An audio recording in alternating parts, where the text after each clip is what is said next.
Ladies and gentlemen, welcome to your NAC Esports Collegiate Championships at Dreamhack Atlanta. Your first team, the University of Illinois.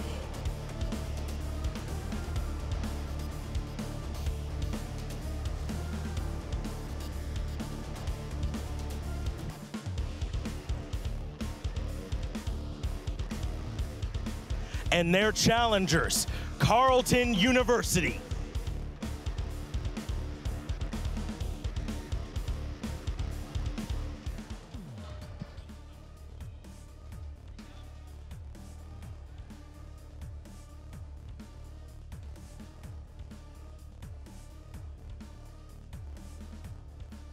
Hello everybody and welcome to the NAC Collegiate Smite Championships. My name is Dreamhack. With me, Anatoly. Again, we're going to work on these college sets, man. Absolutely. It's always a pleasure to have you here in Georgia, deep in the heart of Dreamhack Atlanta 2018. These two teams, formidable opponents with one another, have a lot of experience against each other. And a lot of history in this tournament. This is a matchup that was set to be in the winners finals end of this bracket, but instead it's the grand finals matchup. University of Illinois undefeated so far this season, a perfect 10-0 record for them. Their opponents, the Canadian squad, Carleton University, 15-2 is their record, but that loss meant nothing to them. Well, we're going to see how they stack up against Meerkat and the boys, because there's got to be a lot of LAN experience. Meerkat, a former Smite Pro League player, has a lot of friends in the league, has a lot of experience with the meta. It's going to be a tough task for Carleton. This is going to be a tall task for them. We'll see if Carleton is able to deliver the first game loss to this University of Illinois squad here. But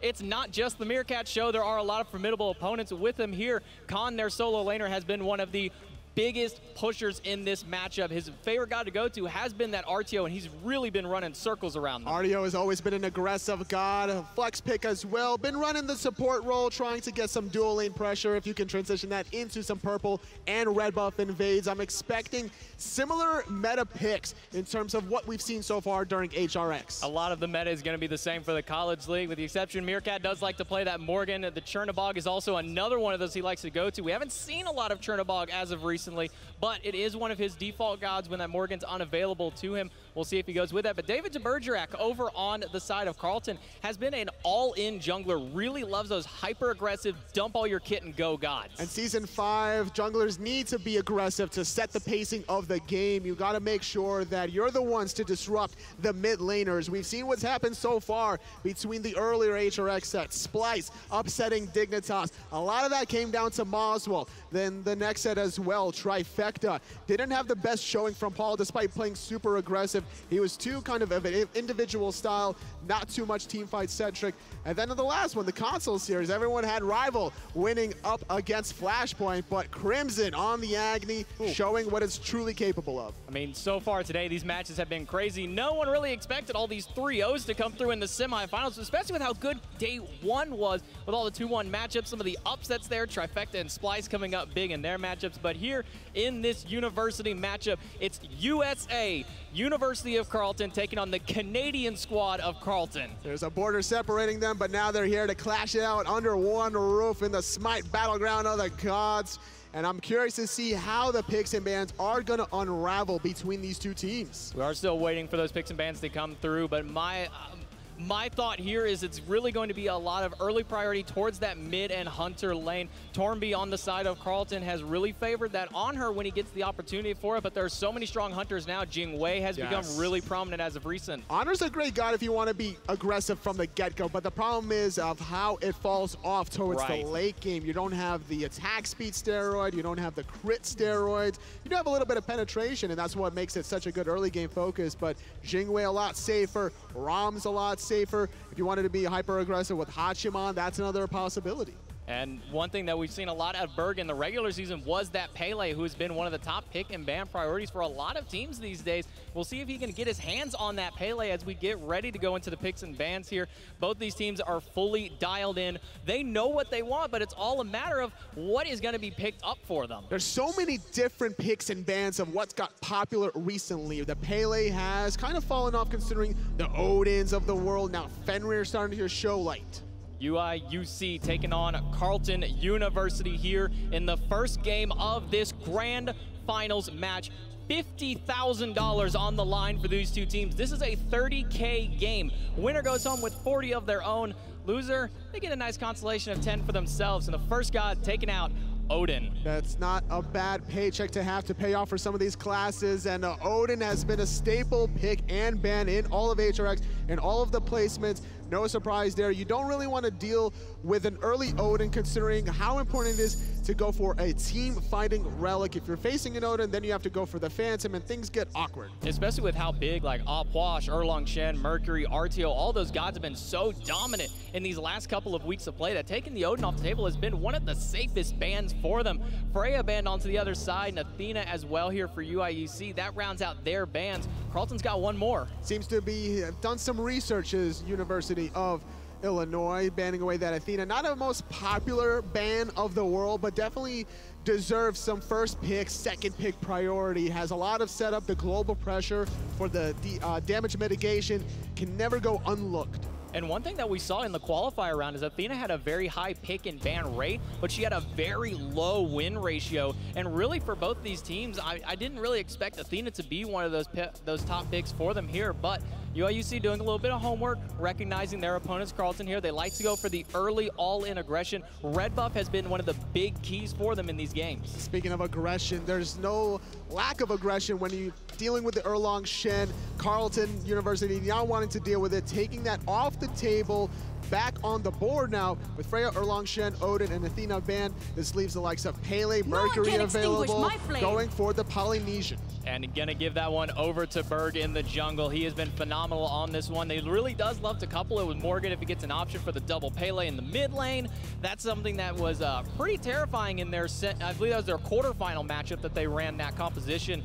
Disgusting amount of damage for them, but now it's over to Carleton, and with Pele picked, they're just looking right at the Mercury. Surprised Mercury is going to be prioritized considering Pele's already for Illinois. Now, you're not going to pair Pele and Mercury together, but if you want to deal with the Pele aggression, you might want to go for some defense style for the Gab, the Kumakarna peels, but instead, it's going to be all kinds of aggressive starts from Carleton. And Puch locked in. You can see there a 70% win rate for him. This god has been a nuisance for everybody. And again, UIUC, they're going with their comfort, getting this Artio. Kaaahn has played all season on this god, and he seems just unstoppable on the bear, and actually taking the Anhur away from Carleton. Wow, you talked about it. Anhur is going to be a contested pick in the very first game of this collegiate league, and I like the Puch pick into the Pele. Pele has to get basically point-blank range, and Puch dumping those zombies right on top of himself is not going to make that an easy task, but the Artio can set up for a long-distance Desert Fury for Anhur. And Terra in response, another big tanky Guardian for them,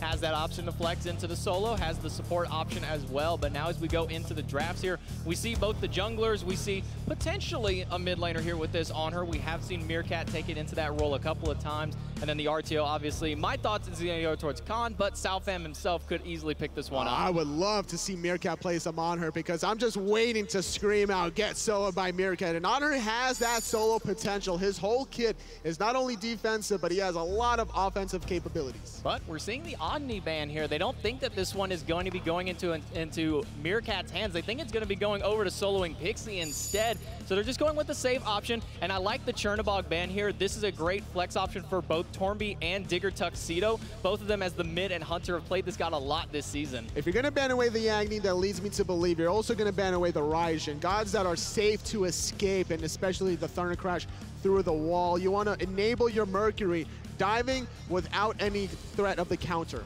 And not only that, just the amount of burst with the Drums of War that he has have been dealing a lot. I mean, we saw in that last game there, funnel into a small little corridor against a Raijin. It might not be too fun of a matchup for you. Zeus banned away here, and I like this one because of the amount of lockdown that UIUC could potentially still pick up. That's right, Artio has enough lockdown for itself. Anhur has a decent amount of slows with the desert sands that he provides, but still 2 more picks for both sides. As the Hunter of choice to take away is a Jingwei, another safe option.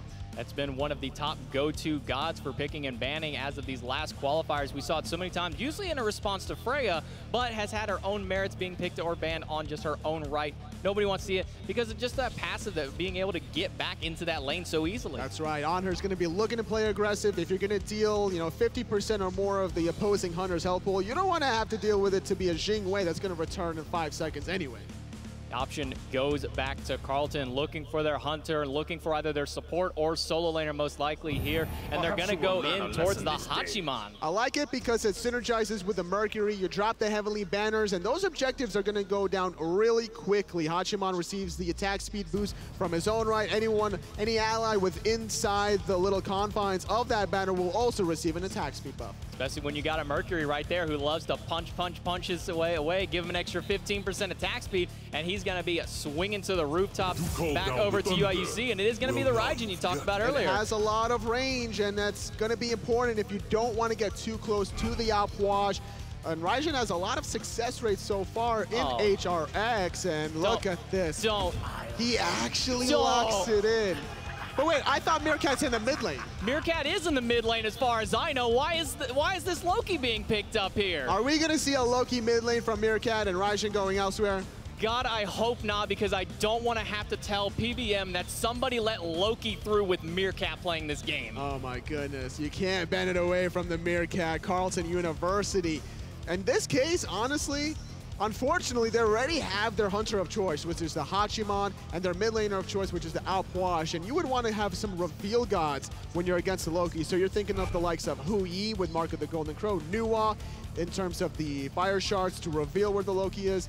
But it's going to be the Baron hovered over. Sometimes, if you're dealing with Loki solo, you're thinking about like damage over time gods, right? So Kaaahn, the Vandanger is good. You're also looking for gods that can detect it. So Osiris Tether can definitely follow it through. Baron Samedi, I guess, can still technically follow you through with the ultimate. And with the Snake as well, be able to somewhat track him through there with the damage numbers. And Baron has really been one of LimeTime's go-to gods in the solo lane matchup here. So both these teams really kind of drafting to their strengths throughout the season. The only one I'm still in question here with is this Loki Pele, which is going solo, which is going jungle, because both of them can do it, but the problem is there's Meerkat in this game, and he's the mid laner. Yeah, but just because he's sitting in the middle seat, does that mean he's actually going in the mid lane? What if they're going to do a role swap at the last second? We did see it before in the qualifiers. The very start of the matchup was a little bit of a role swap earlier. They did switch back there, but I don't think that there's going to be a hard role swap back through here unless they just want to get a little ahead onto this Loki. Well, they're laughing over there at the at the Illinois side of things about where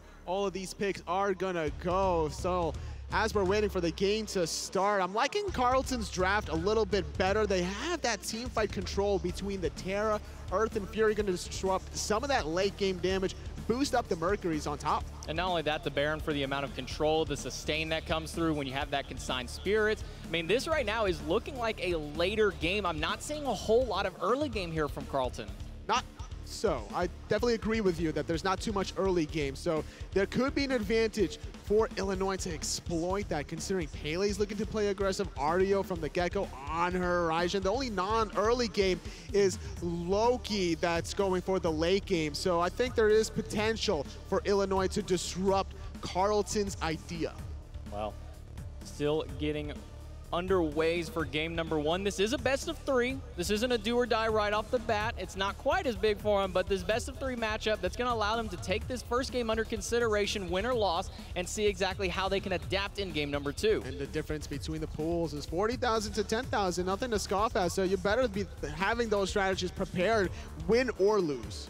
The big prize pool. It's the biggest prize pool that we've seen for any of the college leagues. Previously, we've only been seeing in the range of around 10,000 for them, and now 10,000 just for the losing team. That's a massive step up for these players. Coming into this one, the NACE, 28 teams stepped onto the battleground in their tournament. It was a double elimination best of three bracket, and these are your two teams walking out. Carleton got knocked out in the quarterfinals down to losers, but made a strong undefeated run from then on through the losers bracket. Well, we saw Trifecta get knocked down at the HRX placements very early. Oh, yeah. And they were able to really just steamroll through that lower bracket, beating out CLG, beating out Mouse, defeating Space Station Gaming for that seeding match, which actually allowed them to also defeat E United. So never count out the team that's in the lower bracket. You can never count out any of these teams here or any of these players. A lot of these players, some of you may recognize them at home. Obviously, everybody knows the man Meerkat here on the side of UIUC, but you got Tourmby over there on the Carleton University squad, one of the more well-known players among among the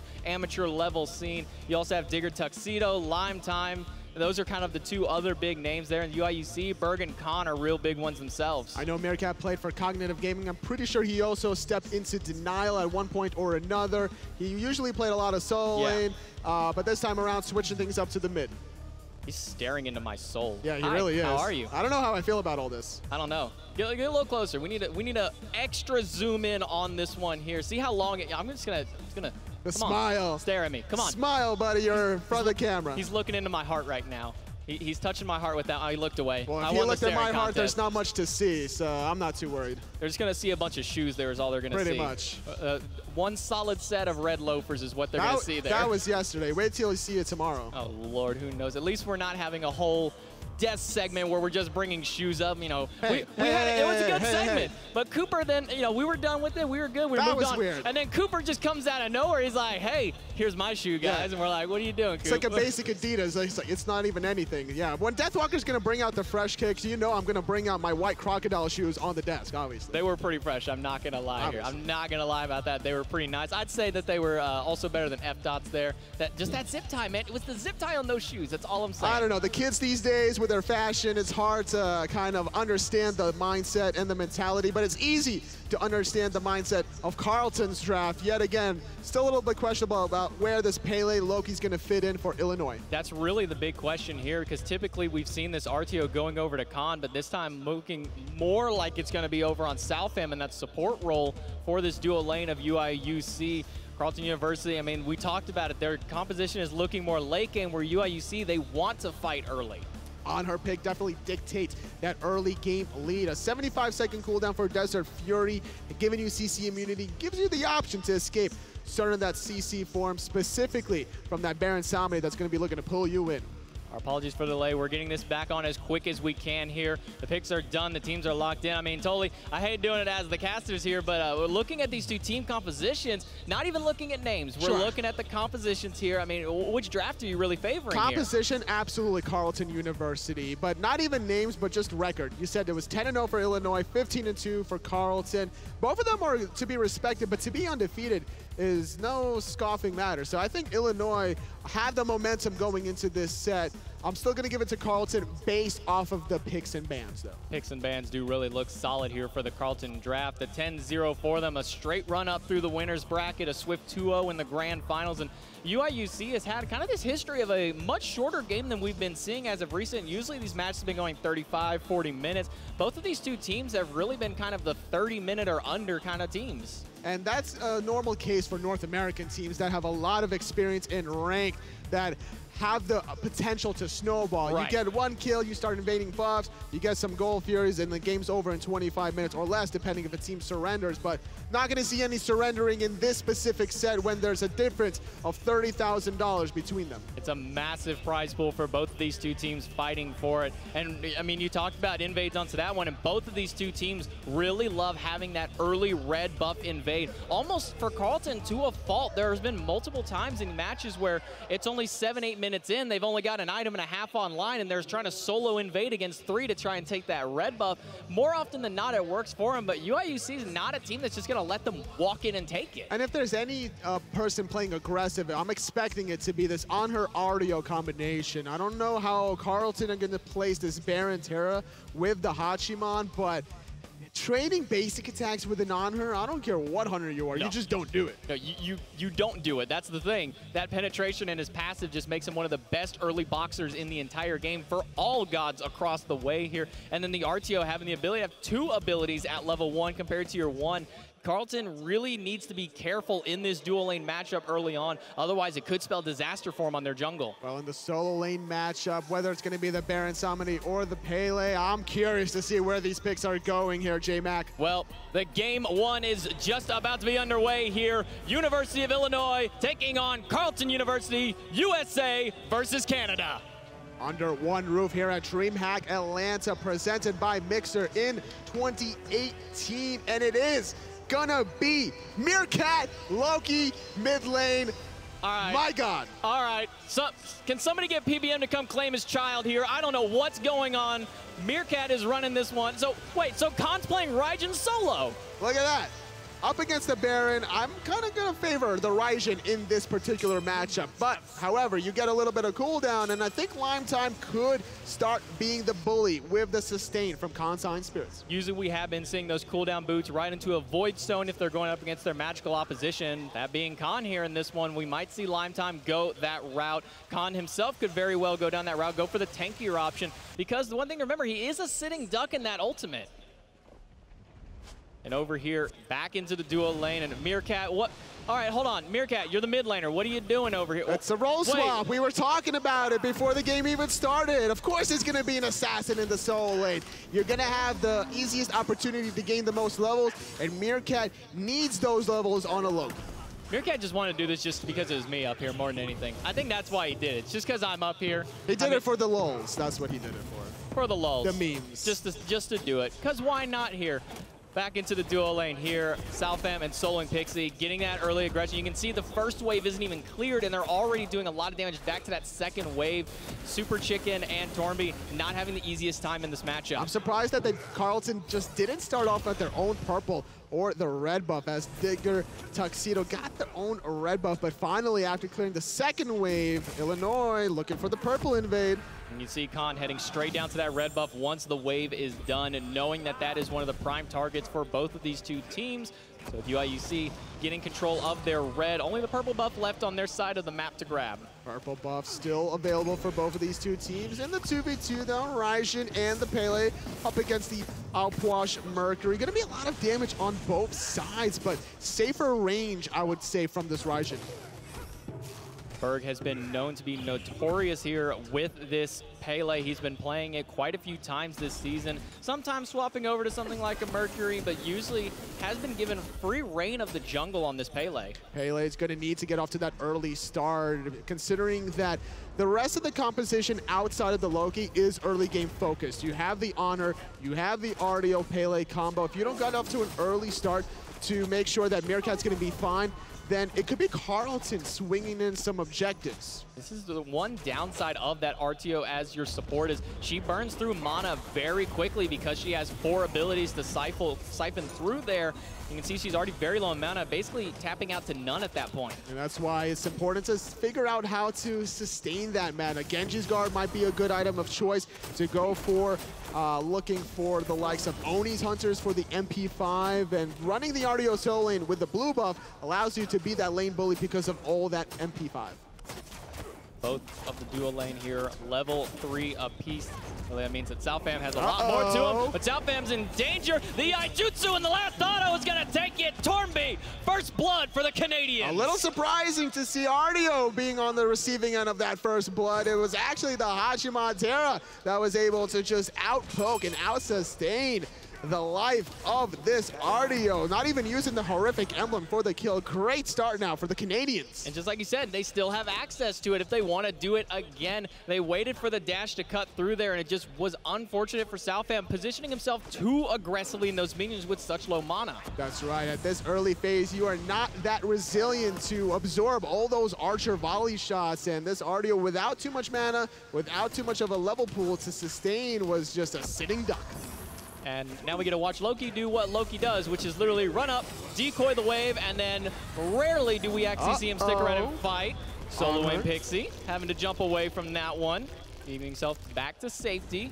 Support a level down, but their purple buff's up. With the wave cleared, they're just going to go right to it. And surprised to see Carleton not actually just follow them outright. Considering the jump of Anhur was not available here for another couple of seconds, that could have been maybe forcing out the purification beats with the use of the horrific emblem, but instead wanting to clear and back as soon as possible. Superchicken probably just going to go back to get his tier 3 boots on the line, whether it be the cooldown boots or the tank boots, as we've seen a very popular form. But instead, they're going to go back. They're going to clear their own purple buff while Meerkat continues to be Loki in the solo lane. I don't know why we even keep looking at him, because this is all we're going to see for probably the first 10 minutes in that lane. Yeah, Tourmby is going to be the main focus as he wants to play super aggressive, having a bit of an experience advantage over. The Anhur player probably going to hit level 5 here momentarily. Good use of that cripple field. Disrupts the Terra dash. Yeah, Jutsu in and the Sonic Boom from the back line. David is here, and Pixie is gone. Throwing salfam back into the group, using that Bear Claw, but it's not enough. Double kill for Tourmby, 3 for the Canadians. Great rotation and great Sonic Boom. David making it happen for Carleton, and that's going to even put the dueling further behind from the Illinois University. It's a race towards the stacking department between hunters at the end of the day, but look at this, Berg making it happen in mid. And this is the unfortunate part of the outboss. He doesn't have CC immunity, so he grabs the beats for himself, but then he doesn't have access to Aegis, and all that this guy likes to do is just jump right on top of you and burst your life away. Yeah, honestly, if I'm worried about a Pele and even Loki rotating from the soul lane, I'm picking up Aegis in that case, because you drop the zombies on top of yourself, and all you have to do is keep dancing around. You Aegis to buy yourself the additional 2 seconds. Maybe a teammate bails you out there. David looking for something here onto Meerkat. It is the assassin. Gonna throw him into the bag. Meerkat does have his ult, and he's gonna get out of the life of the party. Good ult by Meerkat, gets him back to safety. It has more range than life of the party, so that's a great defensive tool. Meerkat not wanting to use that ultimate offensively without the benefit of his jungler, Berg. So instead, making sure that he's going to continue farming with decoys. He already finished off the Warrior Tabai. He's going to go for the Transcendence, and that's what Lokis generally tend to do. They get the physical power and then the penetration. Good stun in there onto soloing Pixie. He hit the horrific emblem, but a good pillar is going to keep him safe for the time. Tourmby can't close the gap. A few good autos. The Earthen Fury, the Desert's Fury after, but it's not enough to save him again. Tourmby forward over the Hunter. Berg trying to close the gap, but he can't. But here comes salfam. Salfam looking for it, but a great stun from the Terra. Disrupts the channeled beam to get the root off. A clean disengage after the fact. And man, is solo wing Pixie having a tough time this already. 2 deaths for him, 2 deaths for his lane partner, Carleton. Starting off hot in game 1. Tourmby doing what we said don't do. He's fighting the Anhur at the early stages, and he's winning these matchups. Tourmby is one of the star players of the team, the ranked Anhur master himself. If there's any person who knows how to fight an Anhur, it would be Tourmby. Well, when you're already sitting with tier 3 boost, you're feeling very comfortable to make plays like that, and it was a calculated tower dive with the Earthen Fury. You're trying to get off 4 instances of damage to proc the extra bubble burst. The mounted archery coming out of Tourmby was a requirement to find that second kill. The jump's gonna be good there from the Anhur. salfam gonna get hit by the pillar and then the wall.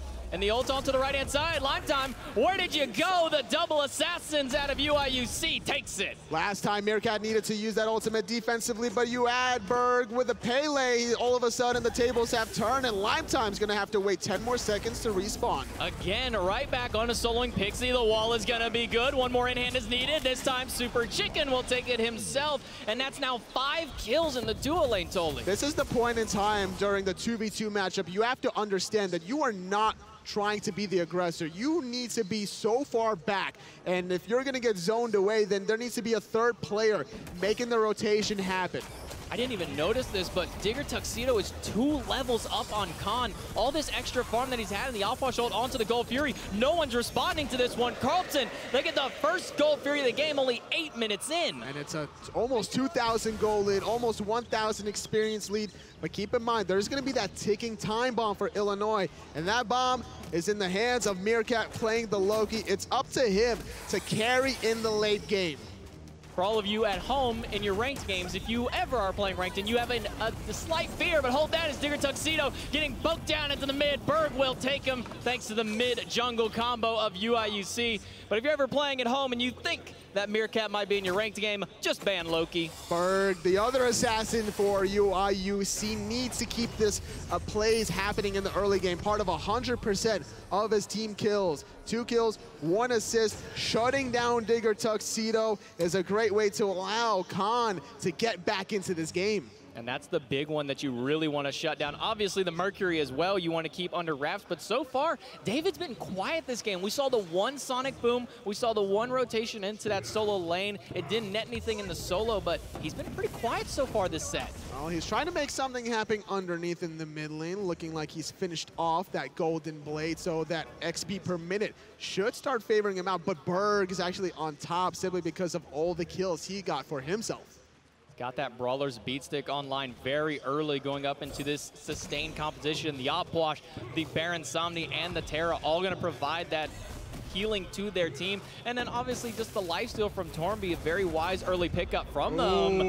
Kaaahn just barely getting out of that wall. Unfortunate that the Terra walls actually stopped the Sonic Boom in its tracks. Meerkat using that ultimate, the decoy not exploding, but Berg making it a 2v1. Sorry, friend, that's nothing that you can do. You're a mage with only one defensive item that you just now finished off here against two assassins with their full damage coming online. The Transcendence started up by Meerkat, and Kaaahn inside this ultimate, inside the wall, and Tuxedo will get it with the corpse explosion. But Berg making the rotation. This is not the neighborhood you need to be at. He's trying to run away under his own tier 2. Meerkat, after that kill onto LimeTime, nets 500 gold for his team, but on the flip side, Tourmby got a solo kill earlier on. He does the same on the opposite end. There's got to be something here to take Tourmby down. He's 5-0 on this Hachiman, 2 levels up against his opponent. He's gone nigh untouched aside from the one rotation where he just barely slipped out the cracks. And it's still going to be difficult to lock him down. The ultimate is available, Purification Beads is available, Mounted Archery covers so much distance for chasing or the disengage, but by getting the tier 1 tower, this actually is going to allow the Anhur to just safely farm and last hit. As long as they have the vision alongside the Gold Fury, they know they don't have to worry about it for at least another 2 more minutes. 3-level difference between these hunters, but it's 2 levels in the solo lane between Meerkat and LimeTime. LimeTime not having the best time of his life so far, looking to go possibly towards that Void Stone with this last item picked up here. And again, like I said, David has been so quiet this game.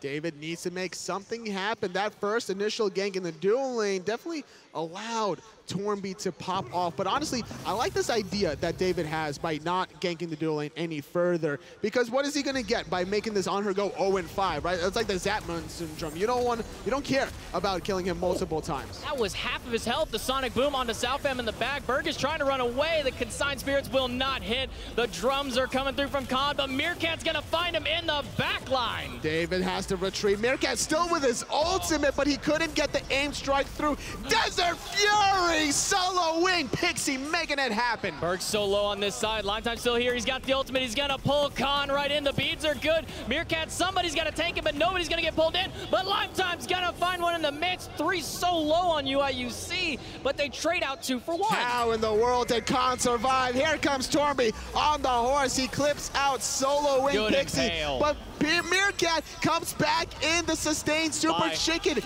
Just baited out Meerkat. There's 3 players there, Meerkat. You're not getting it that time with no ult, no way to secure that damage. He will finally take his spill, 2-1-2. But again, still, Tourmby on top of the kills here. Between him and his dual lane partner, they've been both a part of 8 out of these 10 kills. Well, let's talk about Meerkat for a little bit, because he's at 5,300 player damage with only 3 items so far. hi-rez Lament after the Transcendence, getting a little bit of extra cooldown reduction, making those basic attacks hit harder after the aimed strike. Once he gets the penetration, Jotun's Wrath, Crusher, this Loki is going to basically one-shot anyone without physical defense. I want to see Diggertuxedo after this penetration pick up some kind of defensive item. I'd love to see a Magi's Cloak come out of him to help him get away from that ultimate. He has the beads, but he needs to go back and get that Aegis online. It's true, Outwashes are vulnerable to dives, and that's what Berg and Meerkat are opting to do. You can tell that this strategy from UIUC is to focus out the Outwash. Purification beads with the Sonic Boom in the back, and David's gonna get 1 punch to the face and drop his opposing jungler. Salfam thrown into the back. The major look is good, but David is just punching his way down. Double kill for the jungler. David making it happen. He's popping off right now, sitting at 2-1-3. UIUC still needs to figure out a way to stop this Gold Fury from happening, because Carleton got the last one. But no one's there. Nobody is here. Meerkat split pushing the solo lane tower, which right now we need to see LimeTime go that way, but his teleport is down. There's no way they can stop it. They trade gold for the tower. In true Loki fashion, Meerkat, the scummiest of ranked players, not rotating on purpose to get his team 1,500 gold. You can't fault him for that one. guys, just stop fighting. I'm getting the tier 2 tower. That's all he's saying to his team right now, and he will trade that out. Is a little bit more worth than that Gold Fury right now, but the extra kills that went the way of Carleton basically make it a dead even trade. Level 16 Meerkat looking for a damage check onto SuperChicken more than anything else. This level 12 Terra with Sovereignty is not dying anytime soon. Only level 1 mace for Meerkat, so he doesn't have the penetration to deal with such resiliency. Looking at the build here, it's the tank boots into the Sovereignty, and then the Oni's Hunter's Garb. We've been seeing this item come up a lot recently, Tolly. It makes a lot of sense, especially if you're going to look for the blink, but in the case of SuperChicken, he's opted for a different relic of choice, Shell and Horrific Emblem. You're wanting to be close to the opposing enemies. When you have the Terra, you want to impact all opposing enemies with the Earth and Fury to get that debuff online. Well, now with that tier 2 tower gone in the solo lane, there's nothing for Meerkat to do except split push a Phoenix maybe later on, but now we can start joining in these fights. We've been seeing the picks he's been getting. Going into his next item of penetration might be that Jotun's Wrath, but has still a few other options to him. If he wants to cap off CDR, that would be the prime choice. 40% cooldown reduction Loki is really annoying to deal with, and it's going to have plenty of burst damage to do that. Once Meerkat hits level 17, gets 4 points into that ultimate. Rage finished off here by David, so now he's really looking for the fights to get those crit stacks online. Seeing the one punch Mercury come through, and Meerkat doing what we really need to see him do, which is pay attention to this duo lane, because outside of those first 4 or 5 kills that we saw from Tourmby, now it's been a much quieter game. Uh-oh, the assassin got spotted out. Yeah, Tourmby identifies it from a distance, so he's just going to split push the opposite end. He got the checklist of all the soul lane towers. LimeTime getting pinned up against the pillar. Salfam's going to go in for the stun. The blinking from Berg. The knockup is good on the LimeTime, and the Desert Fury is just too much. Soloing Pixie will finally get a kill onto the solo laner. 7-12 now for these college teams. A little too far forward, but look at this. Tourmby was forced to use that Aegis after Meerkat uses his ultimate, but return fire now going aggressive. I don't know about that. Gets the jutsu, so he is away for now, but Tourmby, you might want to calm down. That is a level 17 Loki. Yes, you don't want to fight that 1v1, but Meerkat will force out the back. I thought Tourmby would have stayed and tried to look for some lifesteal opportunities off of the minion wave, but once a Loki stealths, it's so scary. You just got to retreat. You got to back out. You can't stay anytime that there's a Loki. Whether behind or ahead, it just doesn't matter with Loki. He can do that damage for you. And I mean, right now, Meerkat, level 17 in this match. He is hitting the level a minute mark, keeping up with the pace for now. Finishing off the Jotun's Wrath, now looking for his second penetration item at 40% cooldown reduction. Meerkat will be looking to just spam away those ultimates, looking for any sort of one-shot potential. With both towers still remaining in the dual lane out of Carleton, Meerkat will set up a pitch tent over here. I am the hunter now. That is what Meerkat's saying. He's not solo anymore. Now he's the hunter. Soloing Pixie, go do your own thing in the solo lane. I wouldn't be opposed to an entire role swap that way just to get him some farm. Oh, but look at Berg. It's a double assassin combination. Looking for this tier 1 tower. Tourmby actually spots it out. The sentry ward right next to the purple buff sees Berg.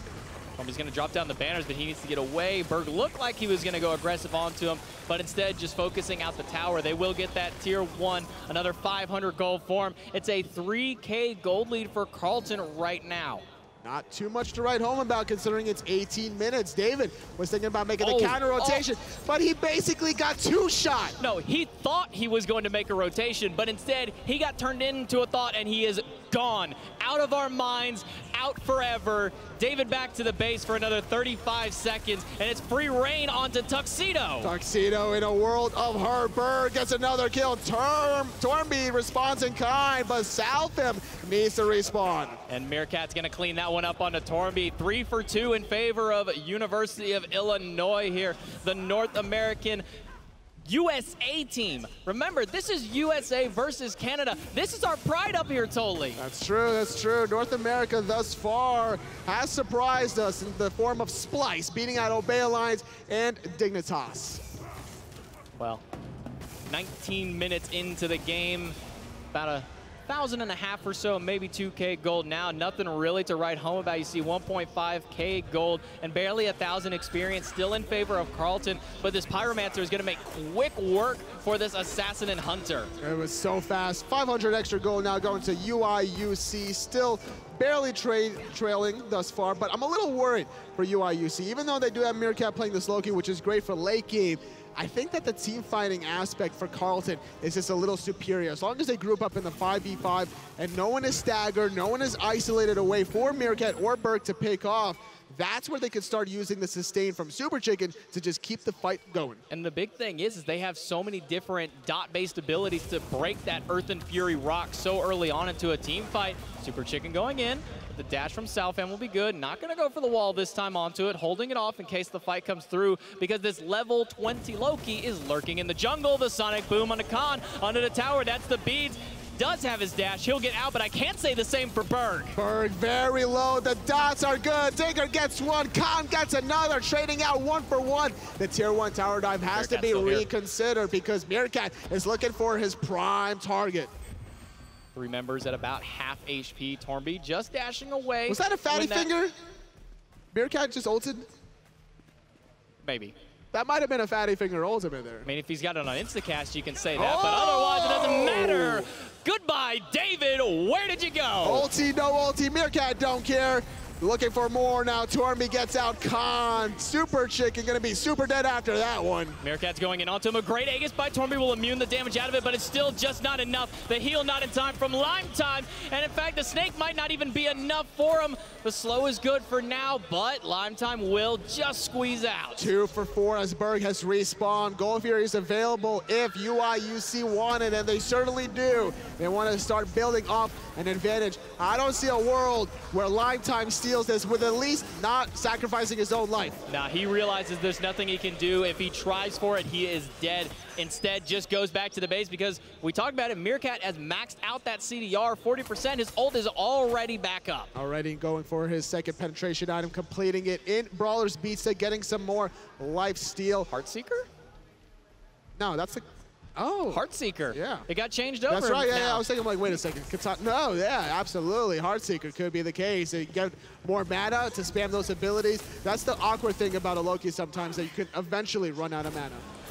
Another big thing that really does swing with is that extra damage on your next ability there. Jumping in on that ultimate's going to do a lot when he does have that item stacked up. It's a little interesting into the build, but it will help his mana sustain. I'm expecting a lot more damage from Meerkat here as he's working on that 6th item, but grouping up around the Fire Giant now as Goldfear is not due to respawn for another 4 minutes. Meerkat still looking for his vulnerable target. Tourmby knows what's happening. Farewell, Tourmby. We knew ye well. And once again, for the folks at home, just remember, ban Loki in all of your ranked games just in case. And Superchicken, he's got nowhere to go inside of his own jungle. Gonna pop the Earth and Fury, but it's just not enough. It's a 5-on-3 now. UIUC can make a power play happen wherever they really want, and they are split everywhere. Meerkat gonna spend his time in the dual lane. Fire Giant could be looked at by the rest of the squad. And this is really the power of that solo lane tower that was dropped so early on, as Meerkat's had free reign, and now there's nowhere safe for them to go. And in true Loki fashion, now he's at the Phoenix at 22.5 minutes. I think Meerkat actually heard that ultimate out of David being channeled. Will retreat for the moment. Fire Giant being started. Carleton looking for a way to at least snatch this away. LimeTime is here. Tuxedo's here as well. Fire Giant's getting so low. Carleton's gonna steal it with the consigned spirits. Are you? LimeTime walking away, and once again for all of you at home, North America does not know how to secure their objectives. Are you kidding me? How was that stolen away? Even the ultimate from Diggertuxedo making it difficult for UIUC. Hey, maybe if there was a Loki there for some assistance, that would have been secured. No, instead, David's just keeping him busy over here. Meerkat has been sitting on this side of the map, but didn't get that Phoenix, didn't get anything off of it. Fire Giant for free over for Carleton. It's only on 3 players, though. That's a key thing for it. That's true, but hey, listen here. If you're battling for a difference of $30,000, you got to end the game quickly. When you have a lead like this, like UIUC does, in terms of experience from Meerkat, you can't be split pushing. You need to make sure that every member on your team receives the Fire Giant buff. to start demolishing these Phoenixes. More than anything, that Fire Giant still was just a flex for Carleton, saying, hey, we're not out of this game just yet. Don't think that you can take an objective so easily without zoning us away. They just walked up for free on it. True, but now it's going to be Carleton on the offensive. They have to get closer towards Meerkat, but look what Meerkat did. He teleported to the left-hand side. He just wants Phoenixes. This is a true Loki player, ladies and gentlemen.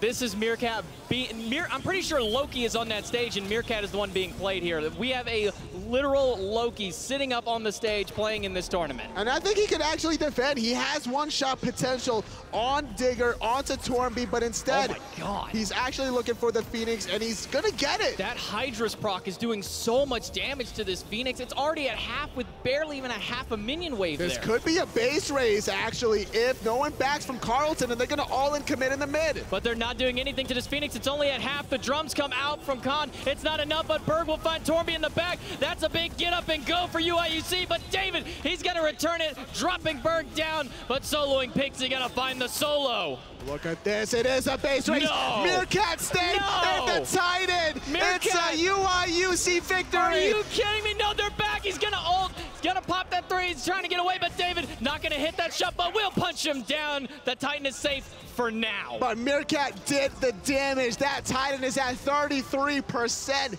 health. The rest of his team basically kept their middle Phoenix alive in a 4-on-5 situation, and they traded only out Berg for 3 members. Wow. UIUC really bringing out the fun strats here.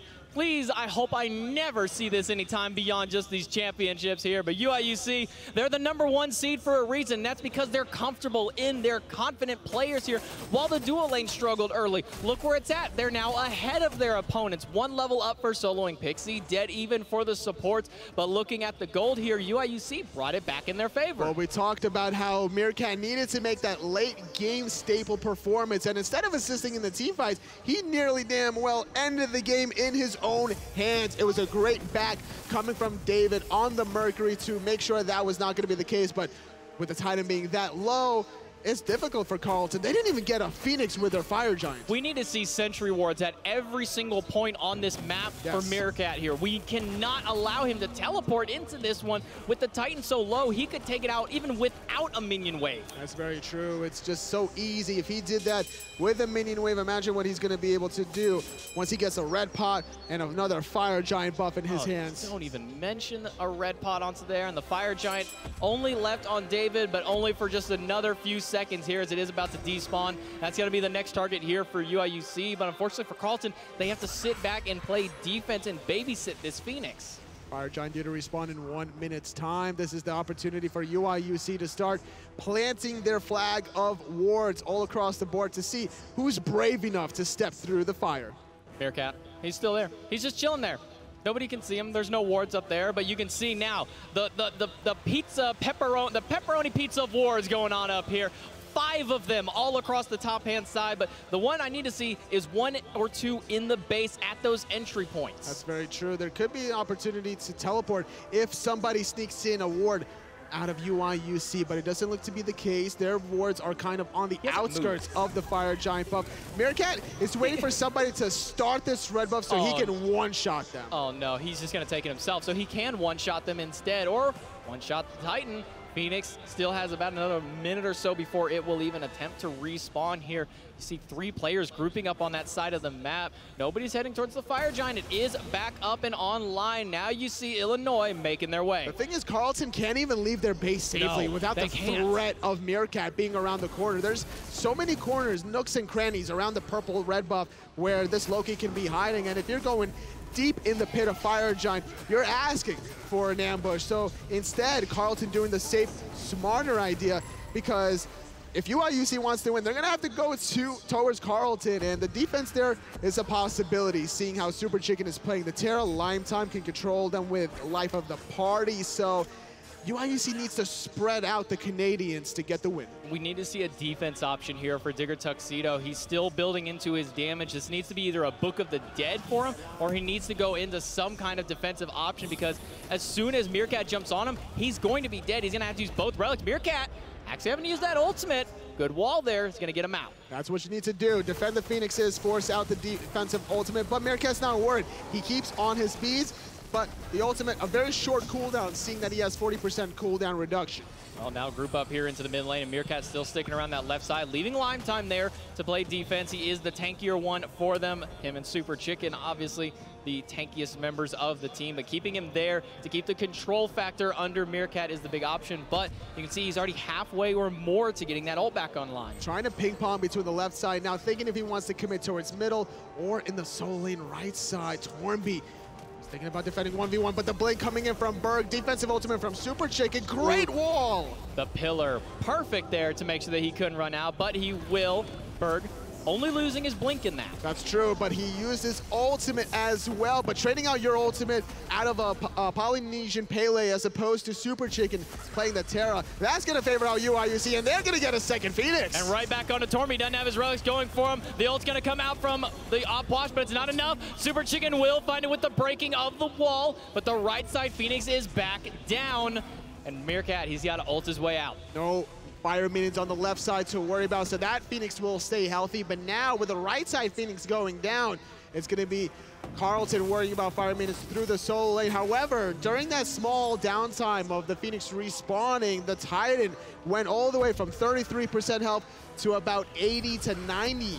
Oh, farewell, David. Oh, no, he's got the dash. SuperChicken is here. Meerkat pops his beads. Doesn't have his ultimate. He used it. Sonic move is going to be good. And the pop of the corpse explosion. Tuxedo says, sit down, Meerkat. But what can Carleton University do during the 50-second death timer from Meerkat? There's nothing really for him. The Fire Giant's down, Pyro's down. They got a Gold Fury that they can go for, but there's still 3 more towers on this map. That Titan is very tanky at this stage, and they really can't even push down for any Phoenixes because all the minions are on their side of the map. Well, if you don't push in a 5-on-4, when are you going to push? So Carleton needs to start getting their ducks in a row if they want to claim game number 1. Well, they're starting here with this tier 1 tower. A great start for them would be 500 gold. They can get maybe some kind of potion for themselves. A power pot will help them out. Get some more wards on that map, but they have to be careful. It's another 18 seconds till Meerkat is up, but if they don't have vision control on that top side, Meerkat can just pop right in. The teleport is the scary factor that Carleton needs to consider.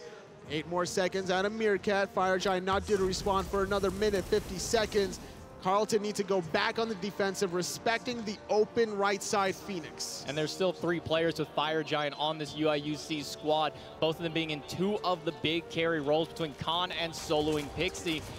Pushing up this left-hand side, Tourmby doing what he needs to, and they really do need to get more of these minions out. The mid wave is sitting right at that halfway point, as is the solo lane, but those dual lane minions are still pushing up towards their side towers. This is the point where Carleton University has caught up in the experience, almost catching up in the gold department as well. Only down about 6,000 gold. Pyromancer now goes to UIUC. Not too much additional gold from that one, but you were asking for defensive items, J-Mac, and finally, Digger is working on a Mantle of Discord. Looking for some kind of defense. He does have a few options with it. A Mantle will really help against the Loki, getting that AoE stun on top of it, but Meerkat found a red buff. Meerkat gets a red buff, and once again, we play the waiting game and hope that there is more ward control. There's not enough. There's actually a ward on the top of the map there. Oh, look at that. There is, right where the Phoenix is exposed. But Meerkat needs at least a minion wave alongside of it to end. I don't think he has enough damage now that the Titan is about 80% health. Last time, when it was around 30 to 33% threshold, easy solo kill allowed. Easy, but the only other thing was his team was keeping them busy in the team fight at the mid Phoenix, and that's what allowed him to get that for so long. If he tried to do it now, the whole team of Carleton could just respond, go back to the base, and stop him there. Not enough damage on line for him at the moment. You see, topping the damage charge is that Opwash and the Raijin. This does a lot of AoE damage, both of those characters, but single target damage from Meerkat just right behind both of the mages. Still looking for an unexpected victim. Gonna run into 2 members, forcing out an Aegis. And the beads on Meerkat are down. He will take that trade, but now he's gonna have to go back to base. Took about half his health from about 1 punch there on the Mercury. UIUC starting up the Fire Giant yet again. They got the last one, looking for their second. Gonna secure it. It will be the enhanced version, making it 30% extra structure damage. That's gonna be dangerous for them if they can get in. We saw just how well they handled that right side Phoenix. focusing out entirely, not caring about the team fight at all. Their goal was, I see Phoenix dead. That's the whole game plan from UIUC. Focus out one target for Meerkat, and that's why he is hugging this left side wall, trying to push out the waves a little bit further. With the Fire Giant buff, a lot of teams like to make a 4-1 split. I expect that to be a reoccurring theme with this double assassin composition. That ward is now gone by that Phoenix, and it has respawned, so their Titan will go back up to its healthy 100%, so long as they keep the fire minions out and keep that right Phoenix alive. Seems to be the case thus far. No one wanting to really go past their own Phoenixes. Carleton University setting up a pitch tent in their own base, not wanting to retreat until they know Meerkat and co are dead. I mean, the good thing for Carleton is they do have an excellent siege defending team here with the Opwash, the Terra. They don't have to worry so much, and they can always throw Tourmby with the Heavenly Banner, can deal the damage from the distance with that Eagle Eye. Oh, Meerkat looking to split things up on the left side. LimeTime will deal with it for now. Berg gonna get rooted into place and have to use the beads. Oh no, and Soloing's gonna have to jump away, but David's taking so much damage, the drums are not gonna find a home onto it, and that's their Hunter having to go back to base. It's gonna be a long time before this Illinois team can really fight again, and salfam taking a lot of poke, and that's the sprint onto it. Berg using his ultimate defensively. This is a botch engagement, life of the party, gonna get negated by the Artio dash.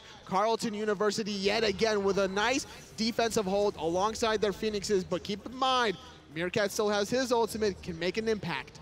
Well, SuperChicken does have his as well. Onto the flip side, a great defensive ultimate for the team and a great offensive tool as well. We've seen just what Earth and Fury can do in these fights, but you mentioned usually you see it coupled with a blink so he can get right into the middle of the fight and drop it on to everybody, but so far he's been having to just play it on the person who's been diving these Phoenixes. That's right, UIUC has to go north, so that's gonna allow SuperChicken to make the ultimate, the Earth and Fury, more valuable. I believe Meerkat was waiting to see where Tourmby was alongside the map, knowing that his Aegis was down. Now it's available, so he's not too worried on the Hachiman. And this is the struggle we see with two burst assassins not building the defenses. Nobody but the support is able to go in there and tank up these Phoenixes. They kind of have to play onto the back line. If Carleton recognizes this, they can all in onto salfam, and then there's no push potential here for this university. Meerkat waiting for minions on the right side. That Phoenix on the right is at half health, in a weakened state as it did fall earlier in the game. Looking for the decoy. Somebody's gonna have to defend. It will be David on the Mercury, having the global pressure. Fighting Alini here, trying to make their way into it, but the Ravens from Canada holding them back. 36 minutes. This is one of the longer games between these two teams all season long. Totally, we're still just in game one of this best of 3. 39 kills in 36 minutes. It's been a slobber knocker of sorts around this first game, trying to get the mental edge as Meerkat basically roll swap from the beginning. He is sitting in the middle of that row, meaning he is the dedicated mid player, but knowing his fascination with Loki and a lot of other competitive games and a lot of ranked games, he's trying to throw a curveball at Carleton. I don't know why anybody likes Loki. I don't know why. Remember when we had the one day where we took him out of the game? Oh. That was a beautiful day, and I wish we could have that 365 days out of the year. We'll give him one day. We'll have a Loki day, and that's the only day he's allowed. That would be April Fool's Day, because then we would take that away. But anyway, Carleton University, they have to deal with the Loki, so if I'm Carleton, I'm probably, win or lose, I'm banning Loki. I'm banning Loki 100%. We were saying it before. I mean, you and I haven't, but myself, Polar Bear Mike, and everybody in the ranked community has just been saying, if Meerkat's on the team, just ban Loki. I almost want to just look at my phone just to see if PBM has tweeted about this game in Meerkat. I'll check in between games there for you and see what he says. But we're sitting here almost 38 minutes into the game. No more kills have happened. The Fire Giant has fallen off of the University of Illinois squad here. Another 30 seconds before it is back online. Looking for it. Carleton not wanting to leave their base because of the slow. They got to do something here. They don't have to do anything because UIUC has to end the game. It can't be a stalemate, obviously, but UIUC eventually has to break the threshold, and if Carleton defends it well enough with a couple of picks, that's when they'll be on the offensive. I mean, you can just see the pepper of wards here all across the top of the map. They have 2 in that left side jungle corridor just for safety measure, just in case. But they've got sentries on the right side above and below the speed camp. They've got one in the lane, for Pete's sake. I don't blame him. When you're dealing with a Loki, You gotta have the vision, and look Put a where ward in there, Meerkat is. Like Meerkat, Meerkat has never been with the rest of his team since like, what, 25 minutes ago? I wouldn't even say that. I would say like 15 minutes. Like 15 minutes into the game, that's when he said, all right, team, I did my job. Let's see what else I can do. Yeah, he made some rotations around that level 12 to 15 marker, but since then he's been looking for the split push. He got a bunch of towers for his team, but this is the point in time where you're gonna actually have to close it out with the Phoenixes into the final Titan Siege. And he almost had it, actually, having the Titan at 33% health. If David hadn't back in time, this would have been already game 1 going to UIUC. Even worse, even if David did get there, he was close to dying himself on that one. If he would have fallen, there was still a chance for it because the Illinois squad continued to push up that mid lane. Only David was able to make his way back quickly here. And again, we see an attempted siege here from Illinois, but again, they're so hard for them to break into the space. Who's going to engage on the side of UIUC? It's got to be salfam, but he's the only tanky one. Berg has to get in there and get one of these squishies. I think if anything, salfam is going to have to sit in the backline to peel. It's up to Berg or Meerkat to engage. The blink from Berg, the ultimate from both the assassins could be the threat. Spirit Robe actually from Tuxedo, and I like this because of the damage mitigation when you're hit with that. He drops the ult onto you, it's hard CC. Now you got that 15% mitigation, but Berg's going in. Tuxedo backing off. The shell has been expended. The root is good. Berg's gonna have to try and ult out, but Chicken blocks it.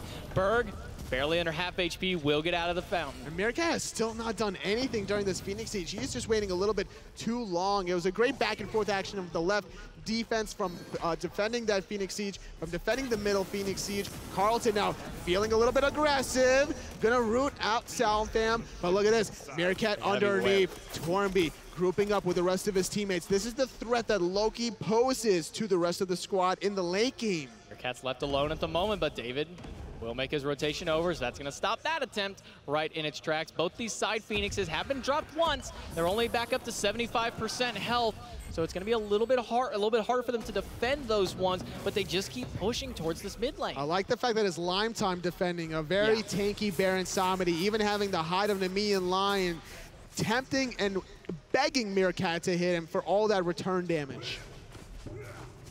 41 minutes into this game, UIUC has hit 2 Phoenixes down, but beyond that has not had much success. Meerkat's gonna beat. He's going all in onto this one. The Baron ult is gonna be good. And Meerkat, he's gonna have to ult away.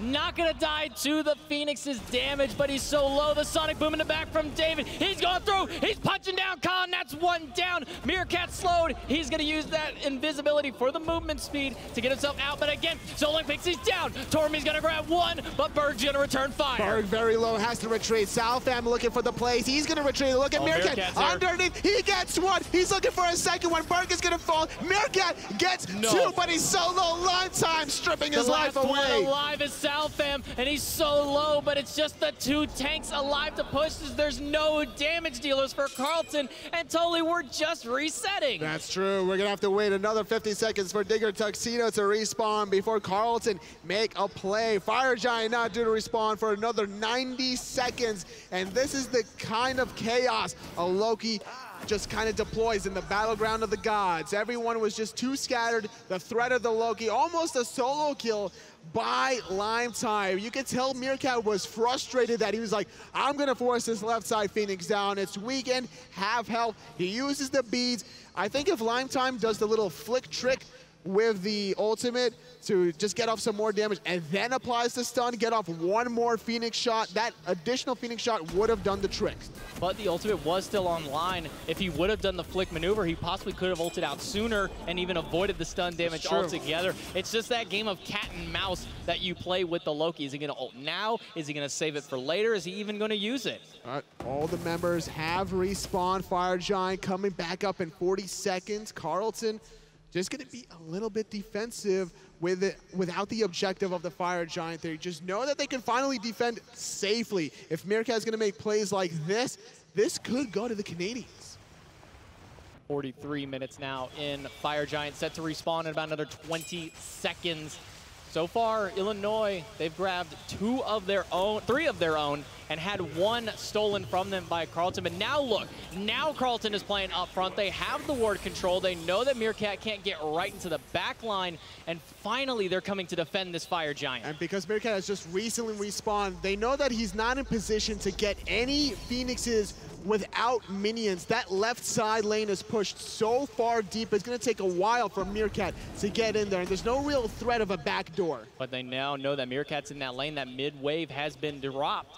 But all 5 players are still sitting here. Meerkat is still pushing up that mid lane. The fight looks like it might be breaking out here, but UIUC is doing the best job holding him. And once again, the Loki going back in. The fight starting off. They're not going to let anybody go back to base. The drums come out. David has to Aegis out. Meerkat gets that mid Phoenix. David has to run away from Berg. So much damage on the off watch, but even more from Kaaahn and soloing as Tourmby falls. Meerkat's at the Titan. Diggertuxedo will fall. That's 2, but 2 made it back out to stop Meerkat again. Meerkat is distracting everyone. No. Berg gets a triple kill. A 4-on-5 favoring UIUC. Meerkat did the damage. The rest of his squad are now in position to clean up. It's only LimeTime and David left. The mid Phoenix is down. The Titans at a third. All 5 players from Illinois are pushing forward.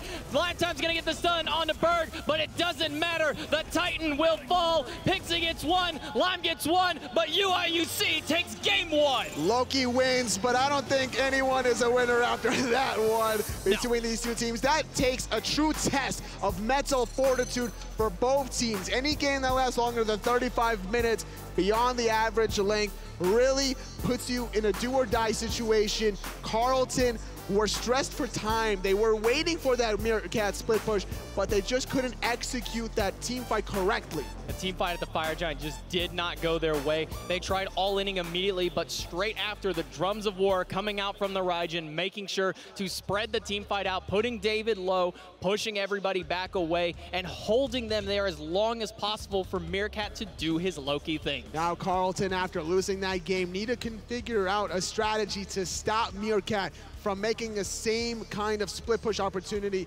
If they don't ban Loki, they're going to be in a world of hurt. And keep in mind, folks, that the difference between winning this set is going to be the difference of 40,000 for first, 10,000 for second.